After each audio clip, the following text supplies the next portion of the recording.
E galera, beleza? Como é que vocês estão? Meus amigos, o Brasil não conhece o que é tédio. Gente do céu, que foi o dia de ontem. Não sei nem descrever em palavras e, obviamente, vamos comentar sobre os assuntos mais polêmicos que aconteceram ao longo do dia de ontem. Já é o primeiro tema do vídeo hoje. E para falar sobre isso, eu quero tentar dar uma olhada fora da caixinha. Trazer algumas coisas sobre uma outra perspectiva, acompanhei os comentários de algumas pessoas e eu tenho certeza que eu vou seguir uma linha um pouco diferente. Vamos falar sobre as questões que envolvem o judiciário. Quero também trazer umas informações extras para vocês da delação do Cid, fizeram algumas informações na imprensa.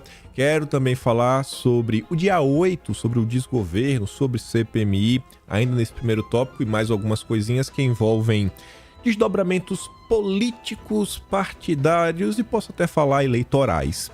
Depois, vamos entrar na seara do desgoverno. Vamos falar a turma do Dilma, vem batendo cabeça, vem sofrendo algumas críticas, acho até que se conecta com esse primeiro tema e se conecta com alguns assuntos que a gente vem comentando nos últimos dias.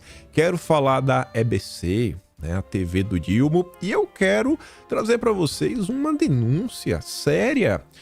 Foram feita uma investigaçãozinha muito interessante de um comportamento que aconteceu nas redes sociais contra a direita, sempre contra a direita, e que passa despercebida dos olhos da grande imprensa, para depois falarmos do Brasil que deu errado. O Brasil vermelho. O que é que a turma da picanha anda aprontando? Manchetes que infelizmente não ganham tanta repercussão nas redes sociais. E por fim, ainda quero falar de Brasil. Um Brasil que eu espero que vai dar certo. Mas vamos lá, tentar tempo de comentar sobre tudo. E para falar dos assuntos mais polêmicos do Brasil, eu quero começar por essa notícia e a gente vai voltar nela. E aí você deve estar se perguntando, o que é que tem a ver a mini reforma eleitoral com o que aconteceu no dia de ontem? Vai fazer sentido lá na frente? Eu gosto dessas coisas, né? Mas vamos dar uma olhada. A Veja resumiu. Você talvez nem saiba do que aconteceu. Por quê? Porque passou desapercebido dos olhos das pessoas. A Câmara aprova um dos projetos da mini-reforma eleitoral a toque de caixa. Ninguém estava sabendo, foi tudo de forma urgente, para ontem. E olha que bacana, olha como nossos deputados são porretas. A Câmara dos Deputados aprovou na noite desta quarta o texto base de um projeto da mini-reforma eleitoral que impõe mudanças na legislação para ampliar o financiamento de campanha, afrouxar a prestação de contas e ampliar as possibilidades de uso do dinheiro público. Será que isso tem como dar certo? Será que isso daqui segue os interesses da grande parte da população brasileira? O pacote aprovado amplia a possibilidade de uso do Pix para arrecadações de doações privadas, inclusive sem pedir o CPF do doador. Pix sem o CPF. Não vou falar nada. Eu não vou nem falar eu espero de coração que os nossos políticos não façam alguma artimanha com isso em período eleitoral, né? Não se valham. Não, o Pix veio sem CPF. Enfim, isso passou ao longo do dia de ontem. Mas o que é que isso tem a ver com todas essas confusões do judiciário? Voltaremos aqui. Ou deixa na memória, mas vamos lá. Vamos começar sobre informações rápidas sobre o possível conteúdo da delação do Cid. Eu acho que a imprensa já provou nos últimos meses que tem as suas fontes na Polícia Federal, principalmente. E aí o Paulo Capelli solta a seguinte nota na madrugada de hoje já. Mauro Cid cita em delação conselheiro de Bolsonaro da ala ideológica. Ao apontar novos nomes na delação, junto à polícia, que foi homologado, inclusive, Mauro Cid citou Felipe Martins, que ocupou o cargo de assessor especial de Bolsonaro para assuntos internacionais. Além da tarefa que exercia oficialmente no governo, Felipe Martins também costumava elaborar estratégias digitais e de comunicação em redes sociais. Segundo fontes a par da investigação, o depoimento de Cid detalha a atuação de Martins justamente nesta segunda função, estratégias, redes sociais, o que pode vir a ser um prato cheio para aquelas histórias, narrativas, gabinete do ódio, e que você já conhece muito bem. Aí junte essa informação com esta daqui que a Folha de São Paulo trouxe, falando que Cid vai falar da relação de Bolsonaro com veículos de imprensa alinhados ao ex-presidente. O Cid contará detalhes da relação de Bolsonaro e seu entorno com veículos de imprensa alinhados ao governo do ex-presidente em sua delação. Cid também falará sobre a proximidade do antigo governante com a Jovem Pan, canal de notícias que tinha em seu elenco apoiadores públicos de Bolsonaro. O militar vai dizer como ajudava Bolsonaro a marcar entrevistas com a Jovem Pan. Bom, acho que marcar entrevista não tem nada demais. E também dará detalhes de seu contato direto com comentaristas e repórteres da emissora para alinhamento de discurso. E isso daqui é uma interrogação.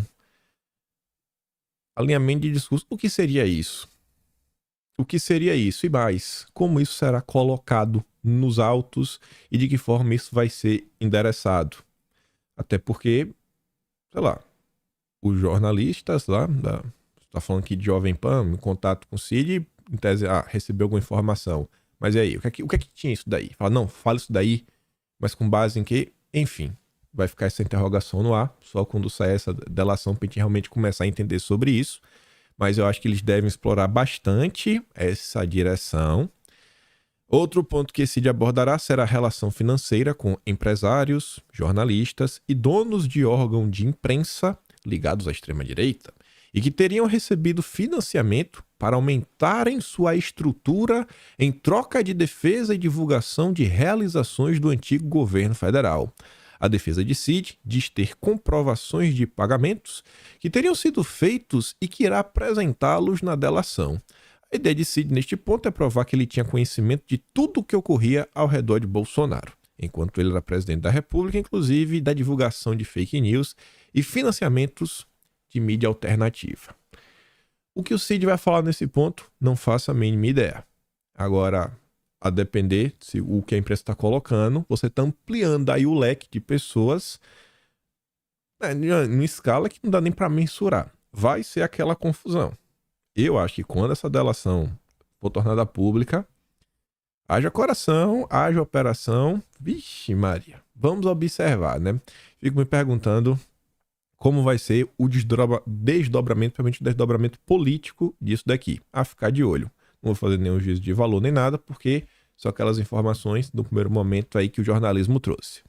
Só que aí, ainda falando da delação, o Metrópolis ontem divulgou isso daqui. Quem decide sobre delação premiada é o Ministério Público. Destaca o presidente da ANPR, que é a Associação Nacional dos Procuradores da República. O Biratan Caseta comentou sobre o acordo de delação dos ajudantes de ordens do ex-presidente Jair Bolsonaro, Mauro Cid. Acho que não precisa falar mais nada. O Aras reforçou o papel da PGR, tem mais pessoas comentando. O Estadão também comentou sobre isso, né? Um editorial forte sobre as formas como as coisas estão sendo tratadas neste Brasil. E aí é mais uma pessoa comentando, e eu acho que é uma pessoa que não fala em nome do bolsonarismo. Acho que vocês estão vendo, né? Sai uma informação que sai no Metrópolis e sai da boca de alguém que não faz parte da bolha da direita.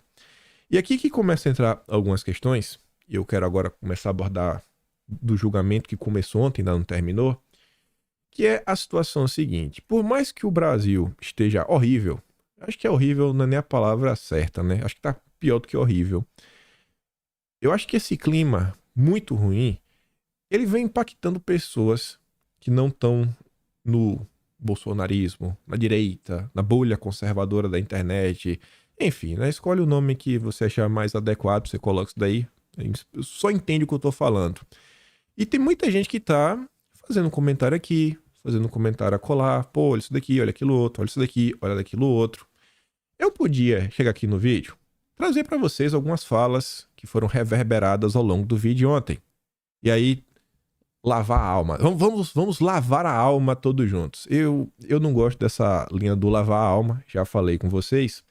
E até porque penso o seguinte, gente, antes de eu virar aqui a página.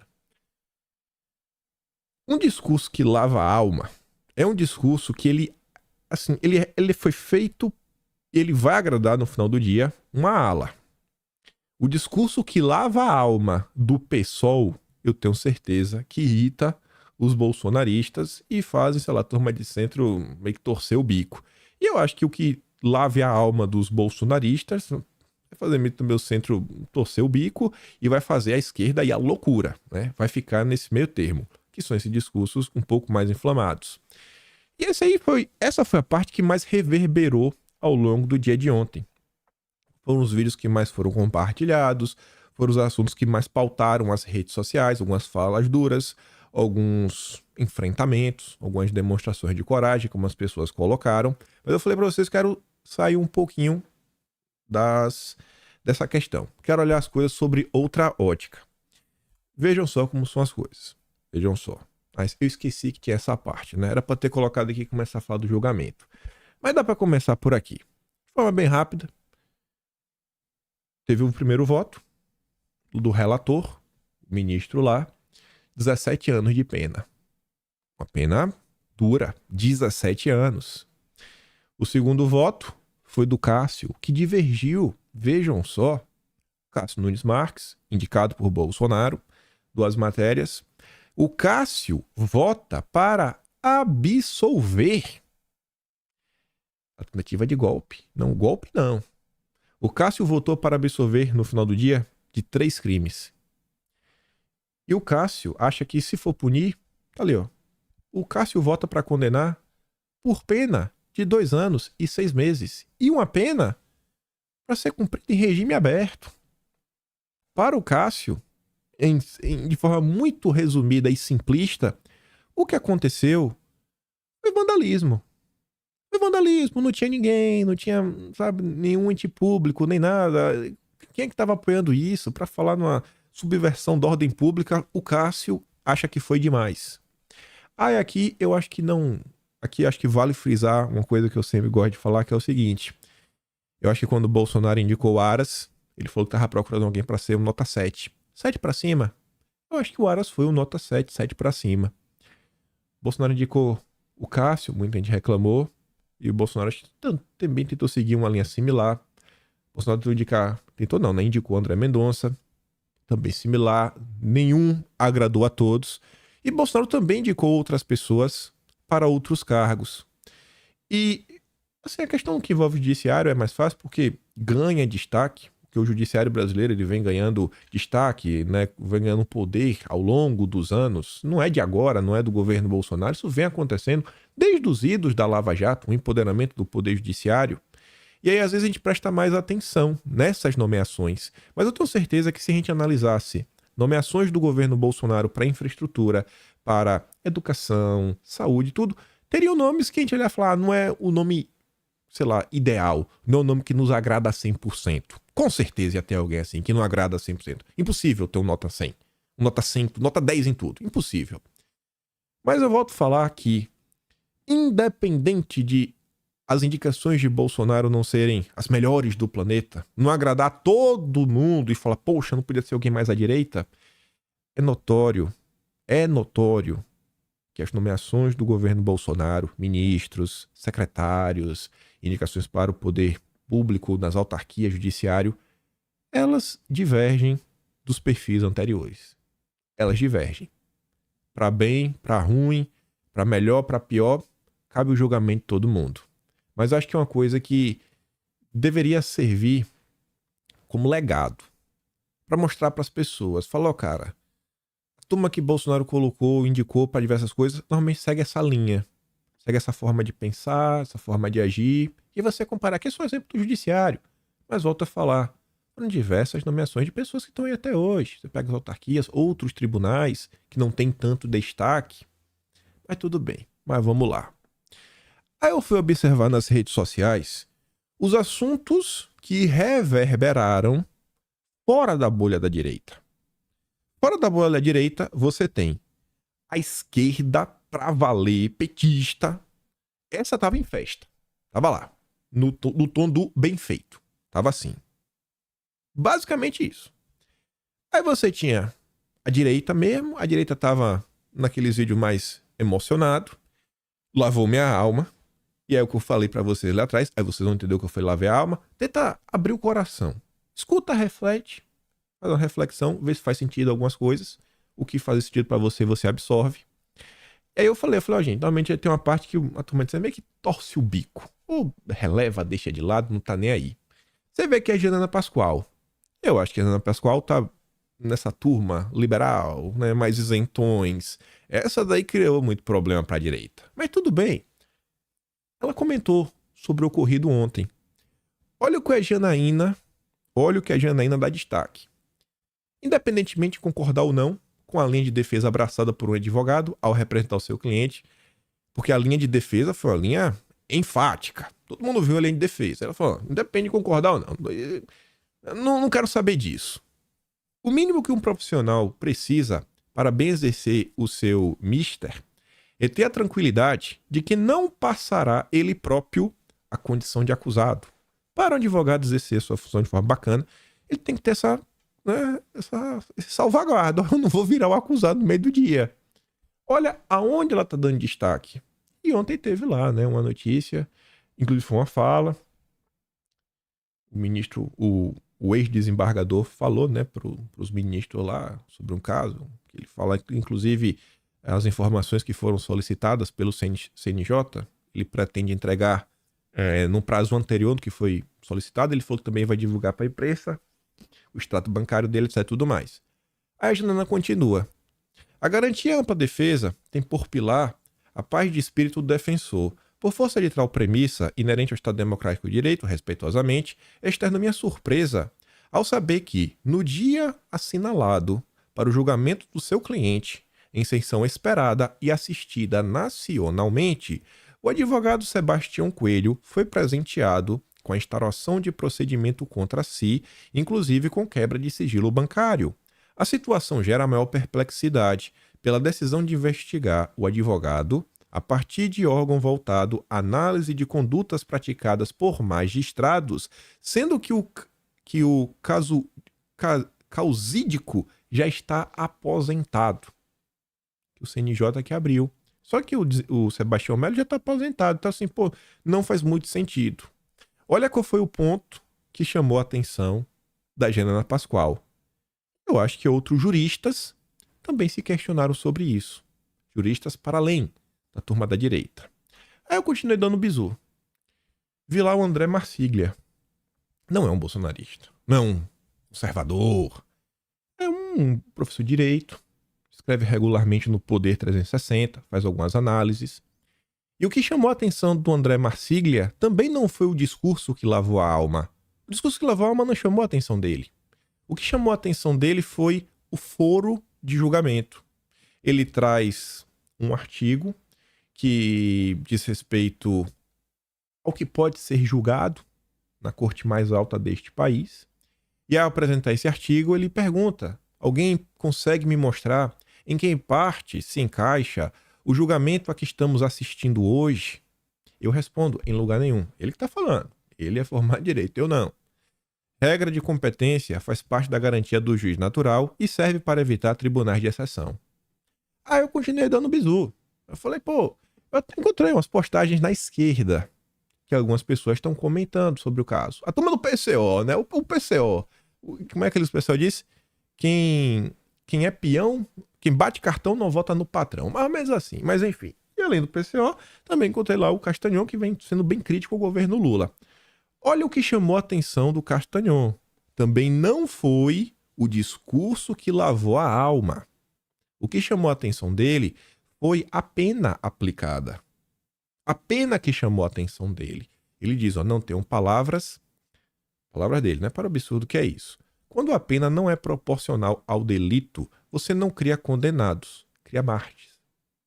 E circulou ontem nas redes sociais alguns questionamentos, pessoas pegando crimes famosos no país para comparar. Olha para esse crime que muita gente classifica como bárbaro. O pessoal pegou lá a Matsunaga, falou, Matsunaga pegou 16 anos. Esse cara aqui tomou 17,5. Muita gente pontuou isso. Isso chamou a atenção de pessoas para fora da bolha da direita, conservadora, bolsonarista. Não foi o discurso que lavou a alma. E o PCO também comentou. O PCO seguiu uma linha ainda mais diferente dos anteriores. O PCO fala assim, a campanha sem anistia, encabeçada por figurões do PT e que vai até os becos irrelevantes da esquerda, como o PCB e o P, revela o caráter chave de cadeia assumido por setores esquerdistas.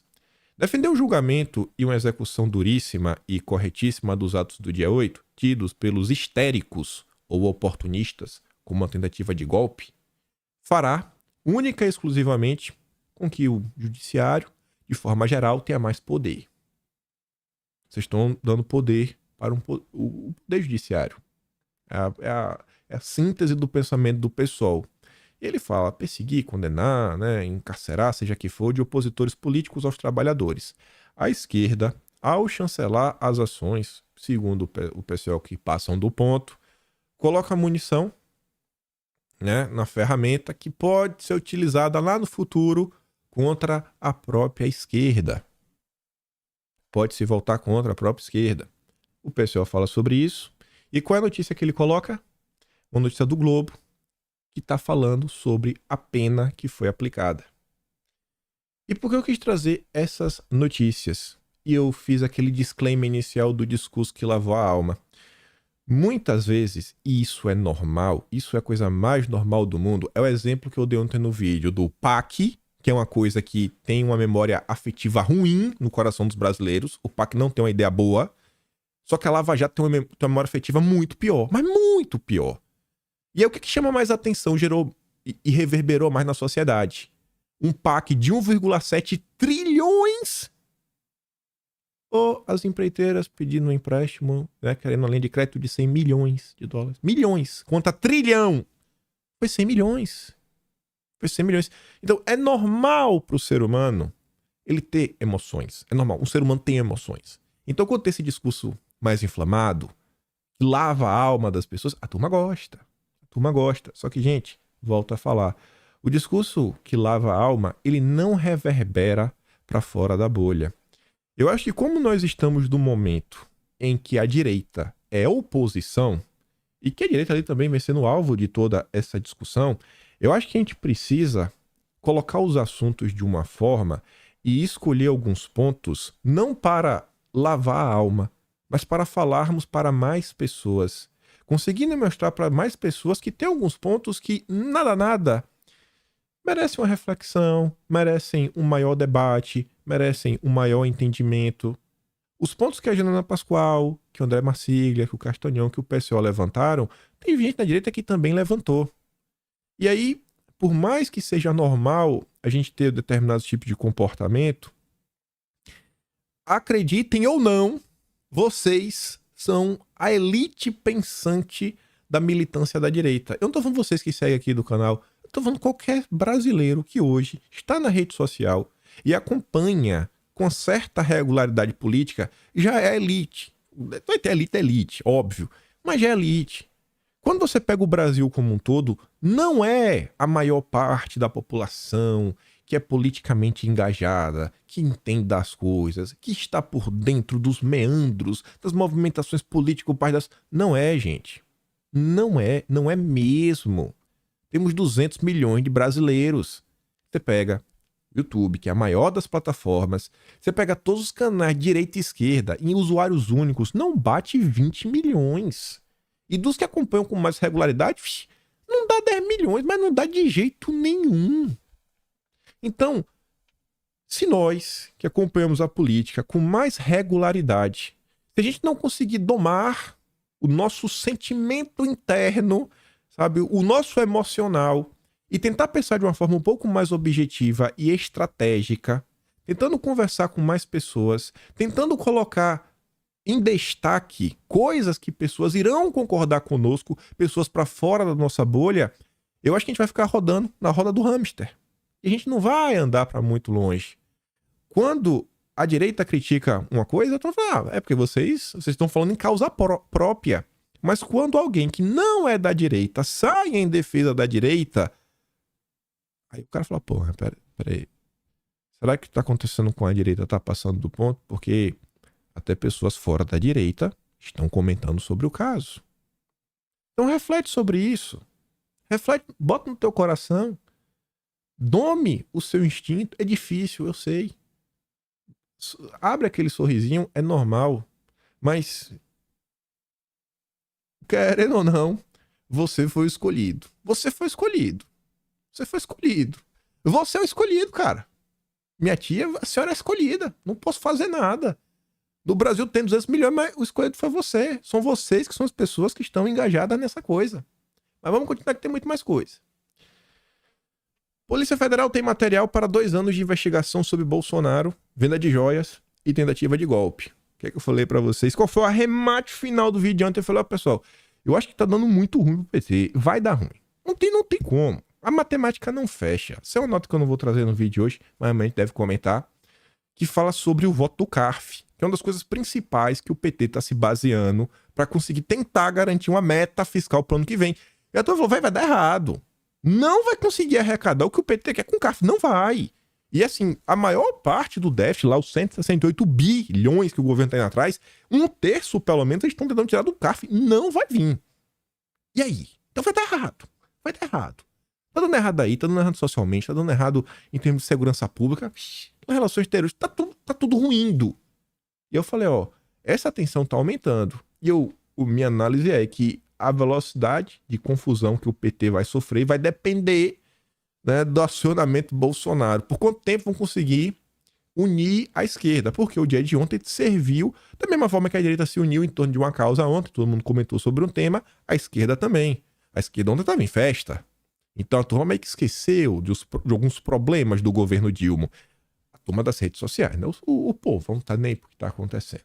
Essa é a realidade. Então, sai essa notícia e o que você vê? Segundo a Vera Rosa, do Estadão, as investigações que tem Bolsonaro como alvo prometem entrar em sua fase mais crítica do ponto de vista político às vésperas das eleições municipais de 2024. Sob reserva, um delegado da Polícia Federal disse à coluna que antes mesmo da delação ser homologada, a corporação já tinha material suficiente para 2 anos de diligências. Tem 2 anos. Imagina. Diante dessa previsão, não é de se estranhar que a devassa da PF, contra a decisão do Supremo, atinja ainda mais aliados de Bolsonaro no meio do caminho, na medida em que se aproximam as disputas para as prefeituras. Todos os personagens da trama são homens da extrema confiança do ex-inquilino do Planalto. E a Vera Rosa continua falando o seguinte, ainda assim, com todo esse desgaste, meu amigo, o bolsonarismo não acabou não. E muito menos será sepultado nas próximas eleições. Não vai. Tá aí, tá firme, tá forte. Em São Paulo, no entanto, é compreensível que o prefeito Ricardo Nunes, candidato a novo mandato, não queira mais ficar grudado no ex-presidente. Detalhe, olha que detalhe sensacional. Um dos que mais o aconselharam a manter essa distância regulamentar, manter distância de Bolsonaro, foi justamente Duda Lima. Duda Lima, o homem da cara de rótulo de catuaba, marqueteiro da última campanha de Bolsonaro e hoje consultor de imagem de Ricardo Nunes. É o que eu vou comentando para vocês. E ele vem se baseando nas pesquisas do Murilo, dono do Paraná Pesquisas. Contando para Deus e o mundo de São Paulo que Bolsonaro traz 2 votos, mas tira 3. Essa fofoca todo mundo sabe. É o bocudo. É o Duda Lima, o braço direito de Valdemar. Mas independente. Engana-se, porém, quem pensa que a corrente pró-Bolsonaro tenha se desintegrado. Assim como o petismo não acabou após os escândalos, mensalão, impeachment da Dilma, prisão do Lula. Gente, foram décadas de confusão em torno do PT e não acabou. Então, que o bolsonarismo vai acabar? É de brincadeira. A Vera Rosa fala, né? Só se tiver uma força de declínio, mas uma carta fora do baralho. A não ser que uma nova pérfida entre na cena nesse rito. É uma coisa muito absurda. Mas muito absurda. Pra realmente chegar ao fim. Só que, trazendo também alguns comentários que eu fiz nos últimos dias, eu comentei sobre os efeitos políticos, judiciais, né? E os efeitos sociais também da questão dos últimos desdobramentos da Lava Jato. Calma que ainda tem mais. Mas já vou falar sobre isso também. Já o spoiler daqui a 2 minutos. Antes de falar sobre isso, pegando aqui o gancho do que a Vera Rosa falou, o bolsonarismo não acabou, segue firme, segue forte. Isso é uma pesquisa muito interessante. falando que 2 vezes mais brasileiros se dizem de direita do que de esquerda. Indica pesquisas. Confira os números. Aí tá ali. O percentual de eleitores autodeclarados de direita viveu um boom durante o governo Bolsonaro e se mantém até aqui. Para se ter ideia, em 2018, só 9% se consideravam totalmente de direita. No ano seguinte, um ano de governo Bolsonaro, dobrou. Porque o Bolsonaro estava lá com o presidente, sempre aparecendo, comunicação que a população entende, falando de coisas que reverberam no coração das pessoas. Esse é o Jair, o nosso Jair. E em setembro do ano passado, alcançou 24% no maior patamar em 5 anos. E isso é triste. Por quê? Se é 2 vezes à esquerda, então a gente está falando que no Brasil você tem 24% de direita, 12% de esquerda. Isso dá 36%. Tá faltando 64%. O Brasil não tem 64% de centro. Temos 64% das pessoas que não sabem o que elas são. 64% das pessoas que não sabem o que elas são. Não, tem os liberais, né? Então temos 63%. Tem 1% de liberal. Tô brincando. Talvez tenha um pouco menos, né? Enfim, tem uma porcentagem muito grande, gente, que ainda não entendeu o que está acontecendo. Que o coração ainda não despertou, não está batendo mais forte, não está batendo de forma calorada pelo nosso Brasil que a gente tanto ama. Aí você junta isso com um comentário sobre essa mesma pesquisa, que você vê que realmente, talvez, até as pessoas de esquerda sejam de direita e elas não saibam. Tem muita gente que acontece isso, né? Tem muita gente que no passado já foi de esquerda e aí começou a entender as coisas. Eu falei, rapaz, o que é que eu estava fazendo na esquerda? A Marilis Jorge escreveu esse texto aqui na Folha de São Paulo falando, ó, no Brasil, até os progressistas são conservadores. E é um texto triste de ler. A quantidade de intolerância que a Marilis diz. O texto é muito maior do que isso. Mas em 2 parágrafos você consegue entender a intolerância dessa nobre jornalista. Com exceção de 2 temas sobre costumes, que a esquerda e direita divergem, em todos os outros, eleitores de campos opostos andam de mãos dadas a caminho da barbárie. Meu Deus do céu. Vamos ver quais são os temas que para Marilis é barbárie. Você ser contra as coisinhas ruins, que deixa você biruta da cabeça. Se você é contra liberar, você ficar doidinho da cabeça, você é um bárbaro. E se você não for a favor do meu corpo e minhas regras, você é um bárbaro. Olha como a imprensa é tolerante. E ela encerra o texto de uma forma sem igual.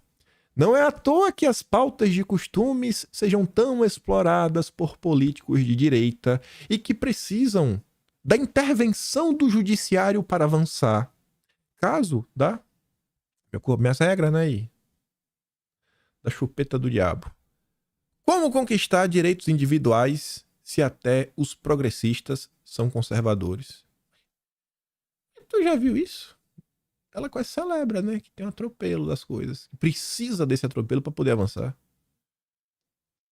Cara, como conquistar o quê, minha filha? Respeite a opinião das pessoas. Então, veja como, com tudo que acontece no Brasil, gente, com tudo que acontece, um dos problemas que nós temos até hoje é comunicação. É conseguir falar com as pessoas. E é isso que eu sempre pontuei como o maior legado de Bolsonaro. Bolsonaro despertou almas, despertou corações, despertou... Gente, os canais que estão aí, até os canais do consórcio, nenhum teria o engajamento que tem se não fosse Bolsonaro. Bolsonaro desperta o amor e o desamor no coração das pessoas. Você abre um canal de esquerda, é só vídeo de Bolsonaro. Sabe, um canal de direita, é só vídeo de... É o cara, bicho. O cara é popstar. E se fala tanto nele que as pessoas começam a acompanhar. Por quê? Porque o cara é Netflix. Você quer acompanhar. E aí tem gente que quer me jogar esse cara na lata do lixo, falar 1001 coisas. Ai, porque ele é aquilo outro. Meu Deus do céu. O que o Bolsonaro fez pelo Brasil, eu sou extremamente grato. Serei para sempre. Farei questão de contar para as pessoas. Eu não serei o brasileiro que jogarei pedra nos nossos símbolos nacionais. Porque você olha para trás, você consegue me falar alguém que prestou? Porque pro consórcio, pro professor de história, ninguém presta. Só o Lula e a Dilma. Foi um golpe. Mas tirando isso, todos os nossos ex-presidentes, nenhum prestou. São todos ruins. Eles não conseguem citar uma coisa boa que alguém fez nesse país. E é impossível um ser humano não ter uma coisa boa. Impossível. Ainda que eles criticassem Bolsonaro, mas que pelo menos dessem destaque pra alguma coisa boa. Quando a imprensa fala de marco do saneamento, que é uma das conquistas do governo Bolsonaro, ela só fala assim, Lula quer desmontar o marco do saneamento. E o Brasil precisa de saneamento porque o Brasil não tem saneamento. E o saneamento é muito bom. Mas o Lula quer desmontar o que é muito bom e o que seria muito bom pro Brasil. E acabou a matéria. Ninguém fala, não, o marco do saneamento, é porreta, pô, foi conquistado ao longo do governo Bolsonaro, a grande coisa. Não, ninguém comenta. Teve uma nota que deu a entender que o marco do saneamento foi do governo de Michel Temer. Sabe, é assim, é absurdo as coisas. Absurdo. E aí eu comento sobre tudo isso.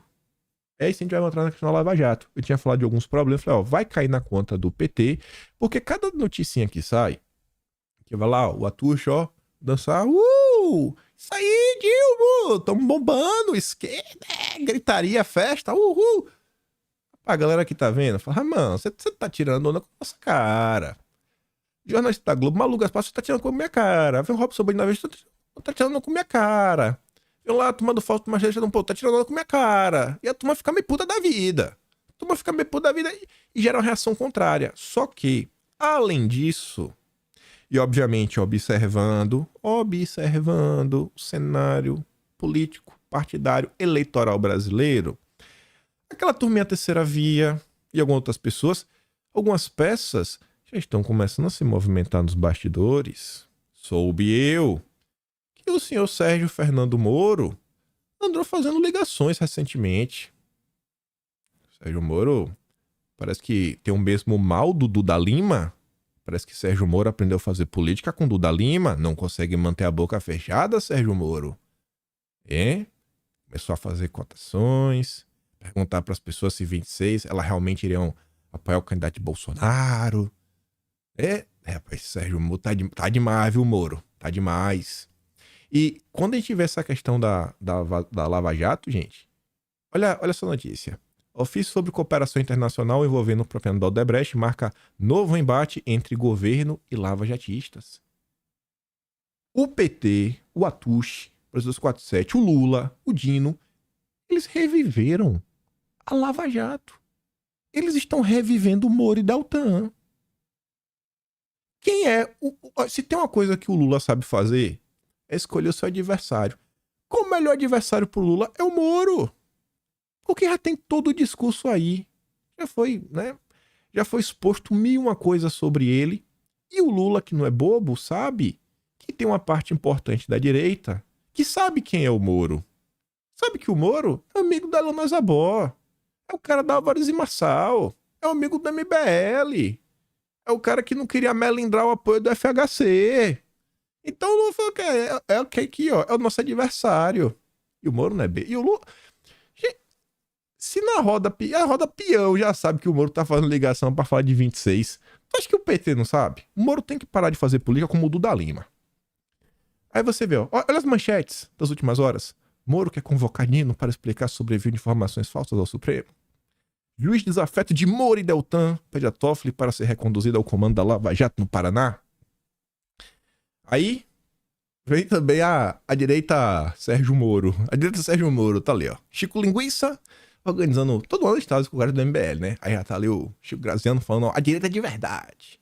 Agora vai. Agora estão achando, né? O Bolsonaro vai acabar. Então a turma tá surfando. A turma tá aproveitando o hype.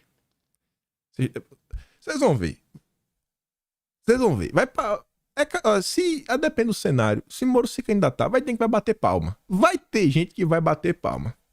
O Moro tá calado. Você não vê Moro mexer uma palha pra apontar alguma coisa, falar de algo que acontece contra Bolsonaro. Não fala nada. Tá ali quieto. Aí já vai se movendo ali, ó. Graziano, MBL, Cláudio Dantas. Eita, aí eu quero participar também. Me chama aí, Chico Linguiça. Congresso da Linguiça. Vamos lá, só a linguicinha. Aí até o Aécio já tá aproveitando o momento também, ó. Aécio fala em nova via entre Lula e Bolsonaro. Há uma outra oposição. Então, assim, o momento atual, as coisas que estão acontecendo, elas estão mudando as configurações político-partidárias eleitorais. Para onde a gente vai, eu não sei.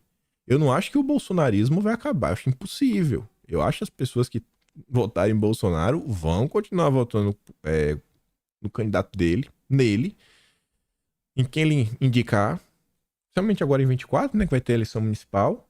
Só que ainda é uma parcela que não é a maioria da sociedade.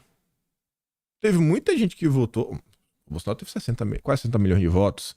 Mas tu vai me falar que essas 60 milhões de pessoas acompanham a política, né, de forma regular, sempre, todo santo dia? Eu acho que não. Não acho que nem acompanha semanalmente. Deve receber uma notícia outra no Zap. Então saiu de cá pra votar porque eu não gosto do Lula. Não vou votar no Lula, não. Teve muito voto antipetista. Então, assim,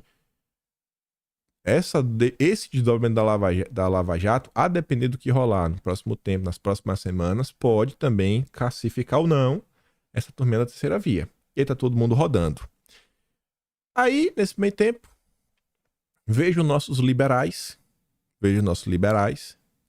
brasileiros, que querem também se colocar como direita. Isso daqui serve até de prelúdio do que esperar da reforma tributária, do imposto do pecado, que o Aécio falando, né, que vai ser contra o PT, principalmente no âmbito econômico.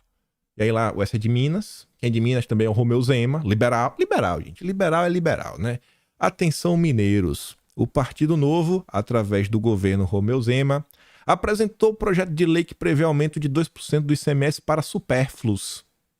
Aí você pensa nos clássicos, né, supérfluo, né? Cigarro, bebida, né, ferramenta, pá.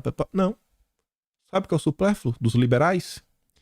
Refrigerante, bebidas isotônicas, bebidas energéticas. Bom, isso faz mal para a saúde, né? Tá no imposto do pecado. Rações, tipo PET, perfumes, água de colônia, cosméticos, produtos de toucador, exceto shampoos, preparados antissolares, sabão de toucador de uso pessoal, alimentos para atletas, whey protein, né, creatina, hipercalórico, telefones celulares, smartphones, câmeras fotográficas ou de filmagem e suas partes ou acessórios, equipamentos para pesca esportiva, exceto os de segurança, equipamentos de som ou de vídeo para uso automotivo, inclusive alto-falante, amplificadores e transformadores. Vários desses itens aí você consegue encaixar no imposto do pecado. Isso é o liberalismo. É a mesma porcaria em qualquer lugar do planeta. Essa turma que também vai tentar se cacifar aí em cima das confusões que estão acontecendo e se vender como a grande salvação para o Brasil. Grande salvação para o Brasil. Então, independente das confusões, eu acho que é importante que a direita também, a direita mesmo, né? Nossa, pelo amor de Deus, mostrar qual é o nosso projeto. Você vê que as pessoas estão carentes, porque o PT não entrega nada. Estamos num deserto de ideias, um deserto de propostas. Aí veja, ainda sobre o dia 8. Infelizmente, isso aqui não ganha a repercussão que deveria. Mas governo Lula deu cargo a filho de Gonçalves Dias um mês após o dia 8 de janeiro. Filho do Gonçalves Dias, investigado por omissão no 8 de janeiro, Gabriel Lopes Gonçalves Dias, de 38 anos, foi nomeado para cargo comissionado no governo Lula um mês após as depedrações. A nomeação para cargo de chefia no Ministério dos Portos e Aeroportos foi assinada em 8 de fevereiro pelo ministro Márcio França. Atualmente, ele comanda a assessoria de assuntos parlamentares e federativos do Ministério, né, dos Portos e Aeroportos. E aí, em diálogos no celular do Gonçalves Dias, o filho dele, o Gabriel, aparece como articulador para tentar melhorar a situação do ex-GSI na CPMI do dia 8. Em uma das mensagens, Gonçalves Dias afirma que seu filho aproveitaria uma visita do presidente da comissão, deputado Arthur Maia, ao Ministério dos Portos e Aeroportos para tentar abordá-lo. Tá vindo aqui, eu vou aproveitar no Ministério, vou bater um papo com ele. A revelação foi feita por Gonçalves Dias ao advogado João Paulo Cunha. Quem é João Paulo Cunha? O advogado Dias. Quem é ele? Ele é ex-deputado filiado ao PT e condenado no âmbito do mensalão.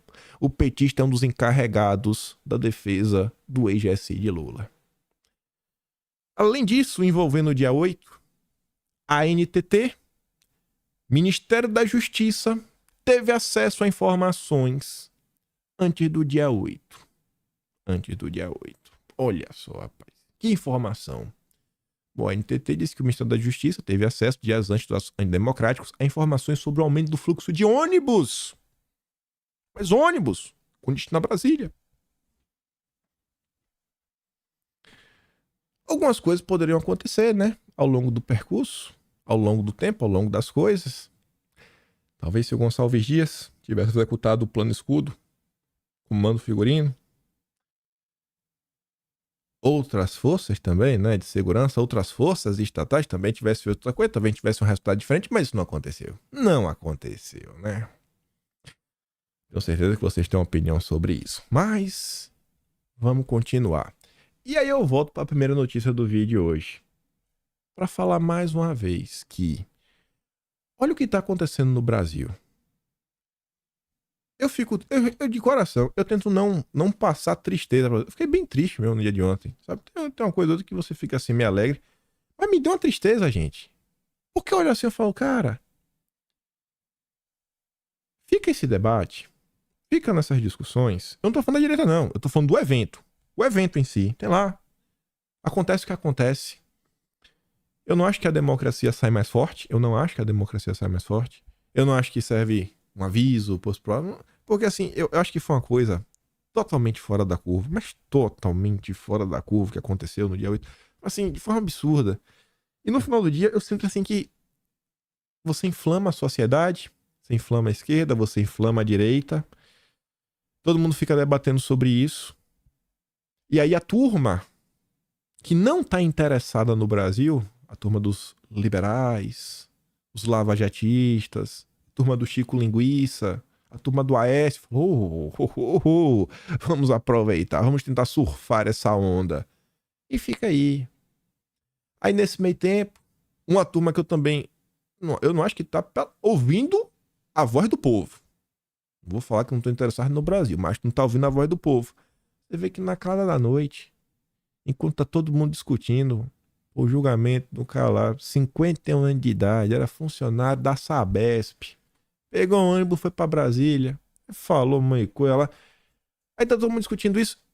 E olha o que tá diante de nós. Pix sem CPF. Pix sem CPF. Sem um CPF do doador. Já para as campanhas do ano que vem. Quando é que a gente vai discutir Brasil? Discutir as coisas que vão, sabe, ajudar o nosso país a sair do lugar.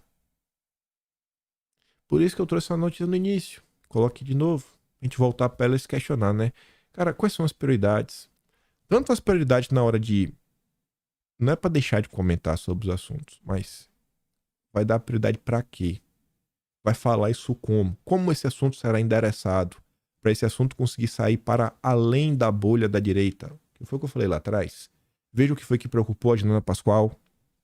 Veja o que preocupou o Marsiglia. Veja o que preocupou alguns setores ainda da esquerda. Como a gente falar para a gente fazer que mais pessoas se questionem. Para a gente realmente ter, né, um avanço das instituições, da democracia, do Brasil. Você falar de Brasil. Eu acho que ninguém vai ser perseguido por defender o Brasil. Eu não quero acreditar, né? Fala assim, não, eu tô defendendo o Brasil. Esteja preso. Pô, peraí. Não. Ainda não. Ainda não. Então, reflitam sobre essas coisas. Não é para deixar de falar sobre nada, mas pensar de forma mais estratégica. Mas vamos continuar que tem que falar um pouco de desgoverno, que é o ponto que eu tô batendo para vocês. O Lula tá sofrendo, sendo criticado pelos seus amigos. Tá ali, ó, Globo. Lula delira nos improvisos. Tá falando sobre o quê? Essa nota fala tanto sobre a proposta do Lula, do voto secreto, para ninguém saber em quem, né, o judiciário andou votando, em quais pautas, qual foi o direcionamento. E além disso, essa nota também fala sobre o Tribunal Penal Internacional, as falas do Lula durante o G20. E o encerramento da nota é falando o seguinte: para Lula, turma da Globo, olha o conselho que a turma da Globo mandou pro Lula. Vale um conselho do presidente americano Calvin Coolidge, famoso por não abrir a boca. Qual é o conselho? Eu nunca fui prejudicado pelo que eu não disse. E olha que coincidência. Num dia antes, o Ricardo Noblat solta essa pérola. Lula precisa aprender que palavra é prata, silêncio é ouro. E eu já falei pra vocês, quando a imprensa repercute o mesmo assunto com a mesma narrativa, aí tem. Aí tem. A Lula não tá dando mais pra aguentar. Não tá dando mais pra te defender, cara. Tá ruim. Tá ruim. A gente não vai conseguir manter a opinião popular favorável se você continuar nessa toada. Pelo amor de Deus, começa a moderar. Aí, esse cara aqui, ó, Thiago Susequindia do movimento Acredito. É um cara de esquerda, pauta climática, da UERJ, etc. Tudo mais. Ele compartilha a nota do Globo. A nota do Globo fala que Dino diz que o governo vai avaliar, deixar o Tribunal Internacional, a turma mais liberal progressista, e fala, ó, o Brasil está no mínimo flertando com uma posição totalmente incoerente com nossa política externa histórica. E tudo isso para defender uma fala atrapalhada do presidente da República. Que loucura, não dá para ser assim. Essa postura acrítica só faz mal para todo mundo. E aí, enquanto o Dino veio passar aquele pano para a fala do Lula, pensando na militância, ele continuou apanhando também, né? Parecia que o governo Lula seria defensor dos direitos humanos. Até criou um ministério. E aí, eu falei isso tudo porque eu pensei que era essa notícia. O Ministério dos Direitos Humanos, que esse é ligado à turma realmente liberal progressista. Esse é pra valer. Esse daí é dos wokes. Ele tem um posicionamento diferente. A Malu Gaspar fez questão de dar destaque. Tribunal Penal Internacional é avanço importante, diz ministro Silvio Almeida. Silvio Almeida é criticado pelaquela esquerda mais raiz. Então perceba, a tensão existe. Só que quando vem o caso Bolsonaro, que foi ontem, ou dia 8, ou algo que envolve o bolsonarismo, aí pronto, aí cria aquela confusão, né? Dá pra esquerda, vai lá esquerda. Fica aí agora, para de criticar o Lula, para de brigar entre si, viu? Fica aí.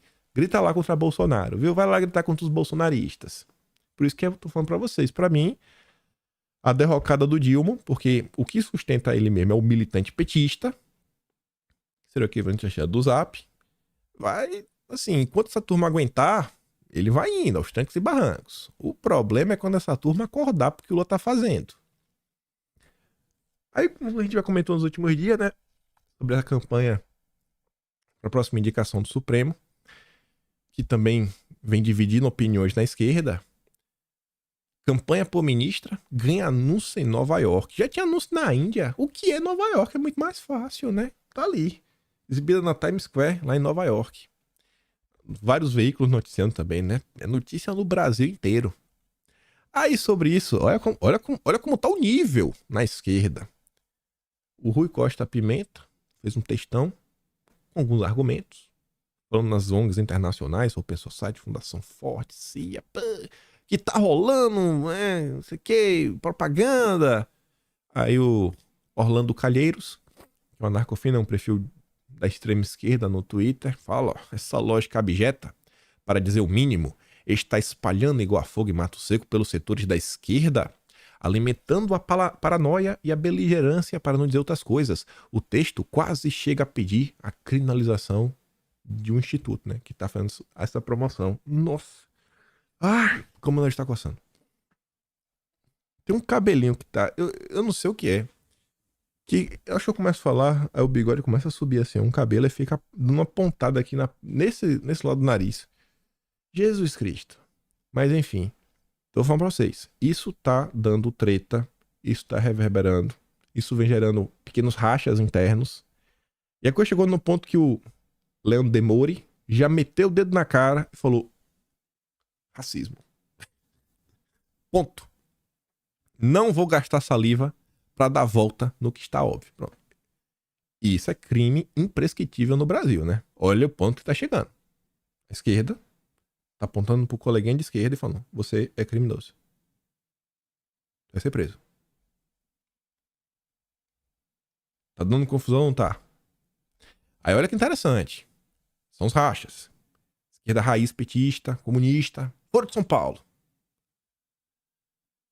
Brasil 247, né? Além do PCO. Pedro Burgos, professor do INSPER. Traz aqui uma imagem do a nota que saiu, essa nota é meio pesada. Mas enfim. Preso 247, que ganhou recentemente R$59 mil da SECOM para veicular um banner contra fake news e desinformação, segue sua campanha contra Gregório do Vivier. Um dos seus colunistas escreveu o seguinte ontem. Eu nem vou ler esse texto. Eu usei o recurso de leitor do navegador para tirar o print. A experiência de navegação do site sem bloqueador o adblock é assim, ó. Meu amigo, variz no pé, kit de comida, veja aquilo ali. Vixe Maria, até negócio de casa tem ali, né? Acho que é casa. A melhor experiência em saúde. Não, saúde. Acho que é plano de saúde. A gente pede você, é isso mesmo. Meu, que eu não consigo nem ver. Aí ele tá questionando, né? Pô, assim, o governo pagou pra divulgar um banner aqui. Um banner. Estranho, hein? Esse apoio. Aí tá ali, né? Fico imaginando quem conseguiu enxergar nesse caos o banner sobre os feitos de 100 dias do governo Lula, que custou a SECOM R$179 mil. E ele deixa ali o link. A esquerda tá brigando entre si. Brigando. Peraí que foi fora de ordem. Começando por aqui. Aí aquele mesmo Demore, que apontou o dedo pro coleguinha, pro Rio Gosto primeiro, falou, ó, criminoso. Esse mesmo Demore, tá aqui, ó. EBC lançará programa de entrevistas com o jornalista Leandro Demore. O novo contratado. Não sei se é contratado, mas tem um programa. A empresa Brasil de Comunicação, a estatal do governo Lula, que baita coincidência. Aí, enquanto a estatal do governo Lula está preocupada em trazer a esquerda woke, progressista, que acha que não pode atacar o Jorge Soros, funcionários da EBC questionam Lula sobre gestão da instituição. Grupo diz que presidente da entidade, o Hélio Doyle, toma decisões de gabinete e afasta a empresa de sua missão pública. Criticaram o posicionamento do Dilma em relação à separação da instituição e suas coberturas públicas e governamentais. O documento foi chamado de 8 meses de governo sem comunicação pública. Tá preocupado com o Demore, né? Sua divulgação se deu por meio do site Ouvidoria Cidadã, que se define como um resgate da participação da sociedade na comunicação pública brasileira. O texto mostra a satisfação dos funcionários públicos, inclusive com a nomeação de Hélio Doyle para a presidência da EBC em fevereiro deste ano. A nota afirma que ele toma decisões de gabinete que afastam a empresa do cumprimento de sua missão pública. Das imensas expectativas, vieram as primeiras grandes frustrações. Desfalcada em recursos, estrutura e pessoas durante o governo bolsonarista, a EBC passou por um redesenho no qual a comunicação pública foi a principal sacrificada. Bolsonaro vinha cortando as asinhas. Aí o Lula veio e arrepiou de vez. Faz o L agora. Pro Demore, tem espaço na EBC. Os funcionários também afirmam que, separadamente da natureza da EBC, como uma empresa de comunicação pública, a instituição passou a prestar serviço ao governo federal. Vocês esperavam o quê? Tá achando que é o governo Bolsonaro? Agora aguenta, irmão. Agora aguenta. Aí, que é o ponto interessante. Falando de campanhas. Campanhas. A turma da esquerda está preocupada com a campanha internacional que ONGs como a do Soros vem ajudando, vem dando a mãozinha. E aí teve uma campanha que aconteceu nos últimos dias. Eu comentei, trouxe um print aqui para vocês do canal Vista Pátria. E aí, o Davi Agape, baita jornalista investigativo, escreveu bons textos na Gazeta do Povo no passado e vem sempre saindo agora no A Investigação, que é um portal dele mesmo. Recomendo, você sempre vai, pode ler. Os textos do Davi Agape são 10/10. E aí, olha a manchete.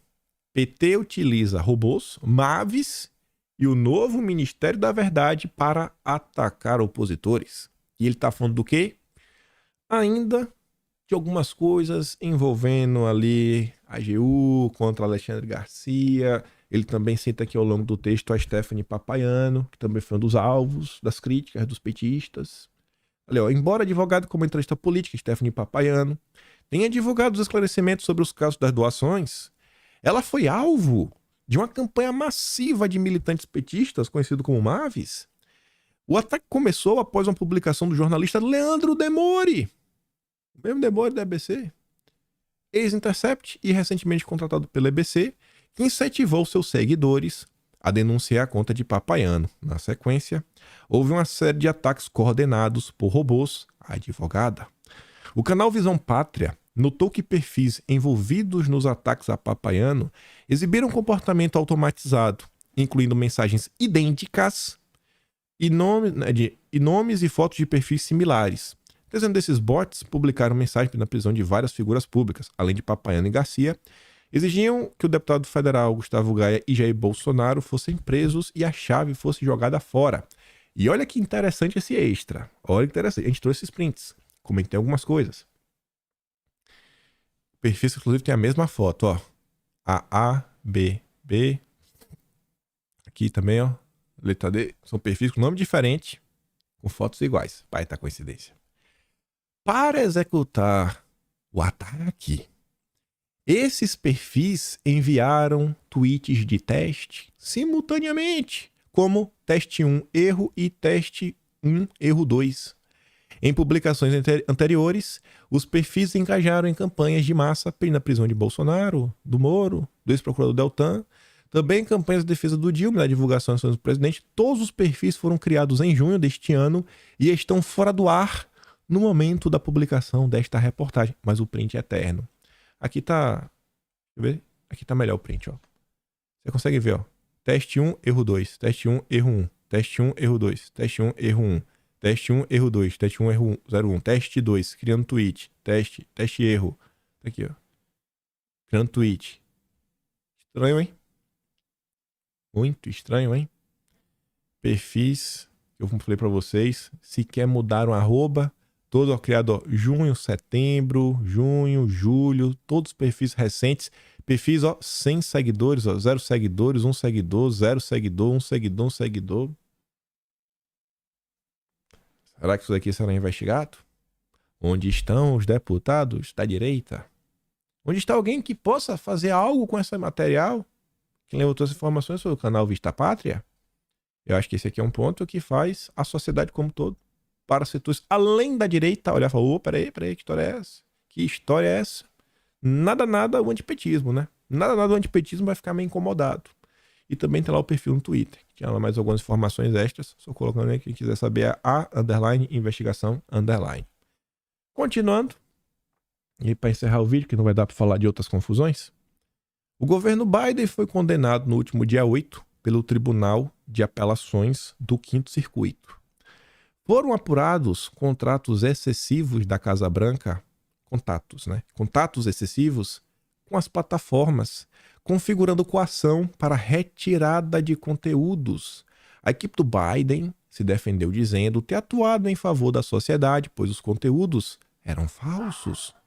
Embora a desinformação possa fraudar o debate, a mensagem que fica é que o combate à desinformação também pode ser fraudulento e conduzido sob interesses políticos e ideológicos. Não à toa, governos colocam tanto dinheiro e energia nesse tema. Combate às fake news, né? Teve até gente que ganhou dinheiro para botar uns banners contra a fake news, né? Quem foi mesmo? A gente comentou há pouco, né? Quem foi? A denúncia do Pedro Burgos. Mas tá ali, a corte diz que o governo Biden violou liberdade de expressão a fazer big techs a pagar imposto nas redes. Ah, ainda tinha essa. Pra esquerda que fala de campanha. Gente, na boa. Eu acho... Eu fiquei muito surpreso. Muito surpreso. Eu nunca imaginei que Duda Salabert e Erika Hilton, eu nunca imaginei que elas estariam na lista de 100 líderes influentes da revista Time, junto a Chai Suruí. Nunca imaginei. Assim, pegou 100 nomes que prometem no mundo. Temos 3. Felipe Neto já apareceu aí, né? Sérgio Moro também. Aí falando nele, ó. Lembrei que tinha esse extra. Ontem ele ganhou. Ontem ele postou um vídeo aí falando sobre as comprinhas na Chai. Não é só, né? Felipe Neto desmente fake news bolsonarista e mostra como não ser taxado. A primeira linha da checagem. Vídeo completamente enganoso. Enfim. Tinha mais uns assuntos de algumas confusões que estão acontecendo. A Marina, o Dilma, né, o Biden estão nos colocando. Mede comenta amanhã. Comenta amanhã, tá com de comentar, né? Os dias foram muito cheios, muito cheios. Eu sempre tento trazer algum assunto que eu acho que o povo vai somar. Porque eu acho que quando, sei lá, a turma vai na rede social, já tem muito assunto que vocês acabam vendo. Então, vamos tentar fugir, né? Fugir da, sei lá, do padrão. Tentar trazer uma reflexão extra que venha a somar. Eu tenho certeza que muitos de vocês acompanham, acabam vendo meio uma coisas. Enfim, reflita sobre o que eu falei. Eu nunca falo assim, não é pra deixar de fazer isso, deixar de fazer aquilo outro, mas sempre pensar como somar. Somar esforços para conseguir maiores resultados. Pensar de forma mais estratégica, de forma mais calma. Pense nisso, pense nisso. Veja se faz sentido para você. E se gosta do meu trabalho, quiser continuar me apoiando, passa lá no meu canal. Tem um botão de valeu, tem o Pedro na descrição, tem o Atlas Brasileiro, kimpai.com.br. Hoje é dia 14, só para confirmar. Amanhã sai o de julho. Tá lá bonitinho. Todo dia 15. Graças a Deus. Nunca deixei na mão, né? Veio cumprindo o meu cronograma. Graças a vocês, esse Atlas está saindo do papel e vai continuar saindo. E compartilhe esse vídeo. Volta amanhã, porque eu espero estar aqui amanhã e também espero ver vocês. Grande beijo e abraço. Tamo juntos. Valeu, meus amigos.